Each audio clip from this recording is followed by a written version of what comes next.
Hello and welcome. Today's video features three special guests, Rumi, Zoey and Mira from movie K-pop Demon Hunters. And oh, how amazing it would have been to use those fantastic songs from the film as background music. But since they are copyrighted, I'll stick to the idea of showing you how these three adorable characters can be brought to life using leftover diamonds. Yes, in today's video I'll show you step by step how I created them from leftover drills and how you can make them too if you would like to try. So let's get started. Step 1. The necessary supplies. You will definitely need diamonds. I use leftover drills from my previous diamond painting kits, but you can also buy them separately. Then you will need a large piece of paper. I like a smooth but slightly thinner type, and of course double-sided adhesive tape. You will also need a diamond painting tray, tweezers and or a diamond painting pen, and last but not least the pattern. This pattern isn't the cleanest or the simplest one, but it was the easiest I could find on Printerest. You can find simpler ones too.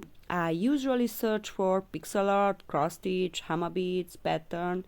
For example, this one is actually a cross stitch design, as you can see. Once the double-sided tape is on the paper, I simply start copying the pattern, counting the squares pixel by pixel until the picture is complete.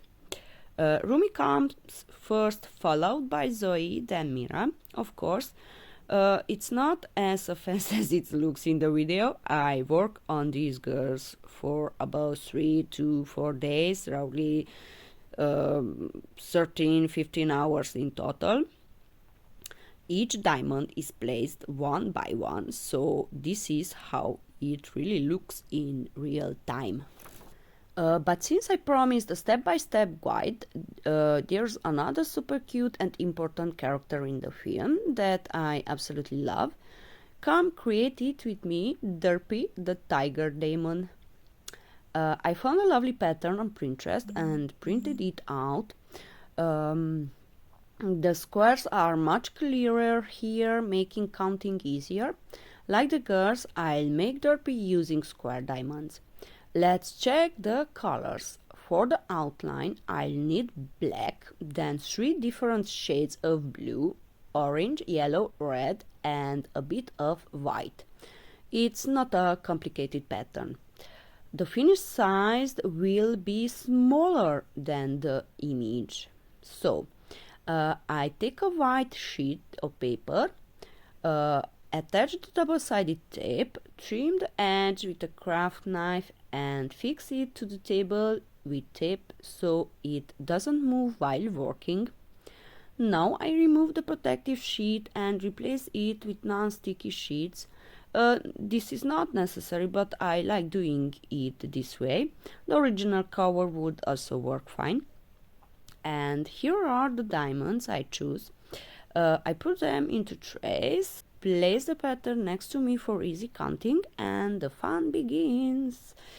I'll be using both tweezers and diamond painting pen. I start counting the squares and colors, and let's go. While I'm placing the diamonds in real time, let me tell you, diamond painting is a very time-consuming hobby. Each project takes several hours or even days. For example, here's the clock. That's when I started the pattern, and we will see when I finish. It's important to place the drills as precisely as possible for a beautiful result. Here I'll speed up the footage a bit. Personally, I like using tweezers because they are more precise than the pen, but soon I'll switch to the pen as well. Always try to work in straight lines or follow the edge of a square. Since our sheet isn't gridded, the rows can easily shift.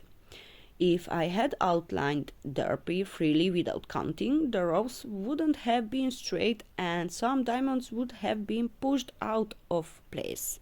As you can see, here is my progress. A few extra tips. Never work in fluffy clothes. Everything sticks to the double-sided tape. Make sure your workplace is clean. Avoid working on the kitchen table or outside because dust, crumbs, lint, even hair, everything sticks. Positioning is key. Keep your elbows and forearms on the table for better support. If your hand is hanging in the air, you won't be able to place diamonds precisely. 3. Never use poorly cut diamonds. If you do, your rows will shift. These black drills, for example, are very low quality. I ordered this big jar from Temu, but almost every second or third diamond is defective, so it's impossible to work neatly with them. 4. If you make a mistake and need to remove a row, don't pinch the drills with fine tweezers. You will scratch them. Use a stronger tweezer, grab from the bottom edge and lift slightly sideways. That's the easiest way to remove them. Never put removed diamonds back into the tray. They are sticky and will ruin the rest. If you notice a mistake too late, don't worry. Either remove the whole section or try to fix it. For example, I once added an extra row on Rumi's pattern by accident, but I managed to fix it. Can you spot where? 5. Don't expect perfection.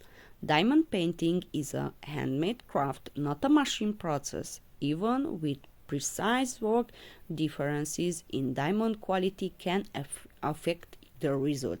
Leftover drills from different kits often come from different factories, so they can vary slightly in size, cut, or material. So don't chase perfection. The beauty is in the process and the creation itself. At least that's how I see.